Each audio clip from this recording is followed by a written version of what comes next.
Assalamualaikum warahmatullahi wabarakatuh. Kami dari kumpulan J4EM 1103K.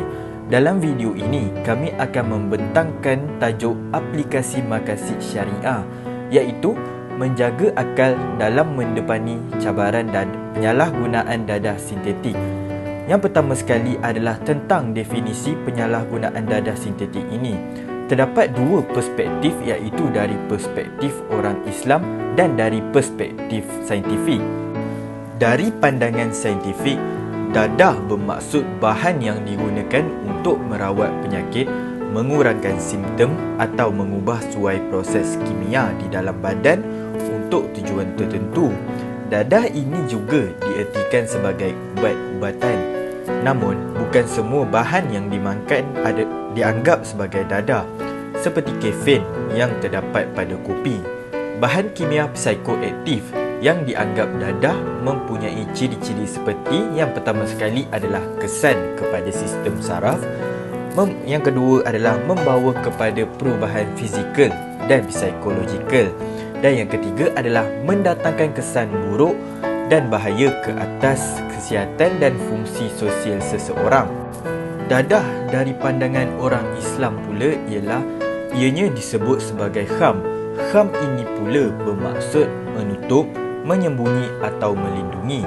Oleh itu, kham merujuk secara luas kepada sesuatu bahan yang boleh menutup, menyembunyi dan menghilangkan fungsi yang dialami seseorang seperti fikiran dan akal.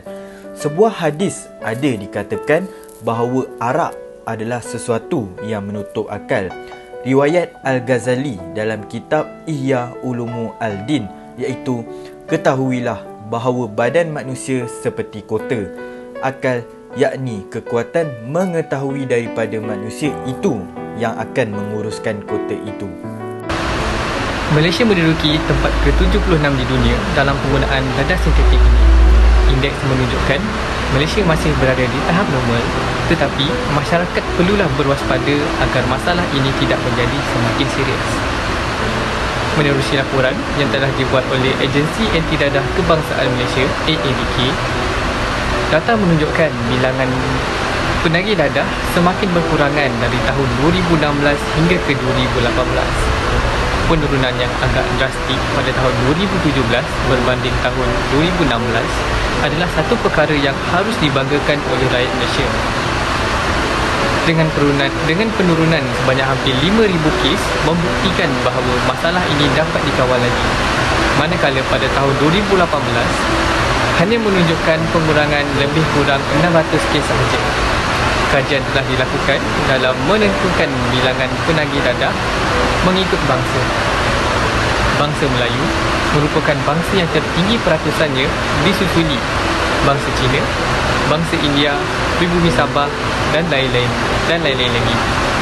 Untuk negeri pula, negeri Johor mencatatkan bilangan penagih dadah tertinggi berbanding dengan negeri-negeri lain pada tahun 2019 dan 2020. Namun, kenaikan peratusan hanyalah sedikit berbanding negeri Sarawak dengan kenaikan 17%. Seterusnya adalah tentang maqasid syariah dalam menjaga akal dalam mendepani cabaran penyalahgunaan dadah. Maqasid syariah ini terdiri dari 3 perkara, iaitu maqasid daruriyat, maqasid hajiyat dan maqasid tahsiniyat. Dalam tajuk video kami ini, izin lebih berkait kepada maqasid daruriyat, iaitu maqasid yang menjaga agama, nyawa, akal, keturunan dan harta. Dalam memerangi dadah, iaitu musuh nombor 1 di Malaysia dan di antara seluruh dunia, kita perlulah sentiasa berwaspada dan berjaga-jaga supaya tidak terjebak dengan penyalahgunaan dadah ini. Ia jelas bahawa dadah, terutamanya dadah psikoaktif, adalah haram untuk diambil kerana ia memberi kesan yang buruk seperti perubahan pada fizikal dan psikologikal seseorang, merosakkan sistem saraf dan mengundang maut. Seterusnya ialah qawaid fiqh. Ini jelas menunjukkan bahawa kaedah ini adalah bertujuan untuk menghapuskan apa-apa jua kemudaratan yang ditanggung oleh mana-mana pihak.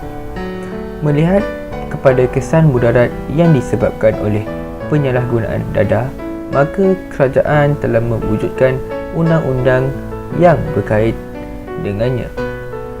Ini kerana undang-undang ini dapat menghapuskan mudarat yang disebabkan oleh penyalahgunaan dadah. Seterusnya adalah berkaitan dengan dalil yang mengatakan bahawa penyalahgunaan dadah adalah haram dan ia membawa kemudaratan bukan sahaja pada diri, malah kepada orang lain, terutamanya ahli keluarga. Dalil yang pertama iaitu firman Allah Subhanahu Wa Taala dalam surah Al-Baqarah ayat 195 yang tafsirannya, dan janganlah kamu sengaja mencepatkan diri kamu ke dalam bahaya kebinasaan, dan baikilah dengan sebaik-baiknya segala usaha dan perbuatan kamu, kerana sesungguhnya Allah mengasihi orang-orang yang berusaha memperbaiki amalannya.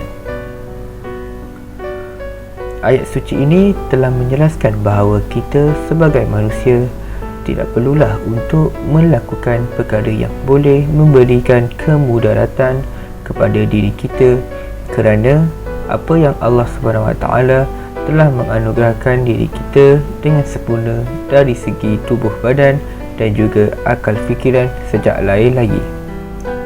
Dalil yang kedua adalah dari riwayat Abu Daud dan Ahmad bahawa Rasulullah SAW telah melarang dari setiap perkara yang memabukkan dan melesukan. Ia terang lagi bersulur bahawa Nabi Muhammad SAW juga melarang sekeras-kerasnya kepada umatnya untuk mengambil atau menjejaskan diri dengan benda-benda yang boleh mendatangkan mabuk, mudarat dan juga hilang akal kewarasan. Kesimpulannya, dapat disimpulkan bahawa pengharaman dadah, terutama sekali dadah sintetik, dalam mana-mana undang termasuk undang-undang Islam sangat wajar dilakukan di setiap negara, kerana kesan buruk pengambilan dadah ini dalam jangka masa yang singkat atau jangka masa yang panjang dapat mengganggu-gugat ketenteraman seluruh bangsa. Berdasarkan kajian literatur yang telah kami bincangkan sebentar tadi, boleh kita simpulkan bahawa kes penyalahgunaan dadah sintetik serta pengedaran dadah ini tidak hanya terlibat pada peringkat dewasa saja, tetapi kanak-kanak seawal umur 10 tahun sudah pun terlibat. Individu ibu bapa adalah watak utama dalam memainkan peranan yang penting, di mana mereka perlu menerangkan kepada anak-anak mereka seawal umur 9 tahun. Tambahan lagi, ibu bapa atau ahli keluarga terdekat perlu memantau aktiviti atau pergerakan anak-anak mereka ke mana sahaja mereka berada. Pihak kerajaan perlu memperketatkan lagi undang-undang tentang kegiatan yang berkaitan dengan dadah serta menguar-uarkannya dalam setiap kempen pembanterasan dadah yang dijalankan. Sebagai contoh, pihak kerajaan memanjangkan tempoh penyelidikan dari 5 tahun ke 10 tahun atau menambah bilangan sebatan dari 3 kali ke 5 kali. Pihak kerajaan juga perlu menerangkan kepada setiap rakyatnya cara yang sebenar dalam menggunakan dadah sintetik melalui media sosial.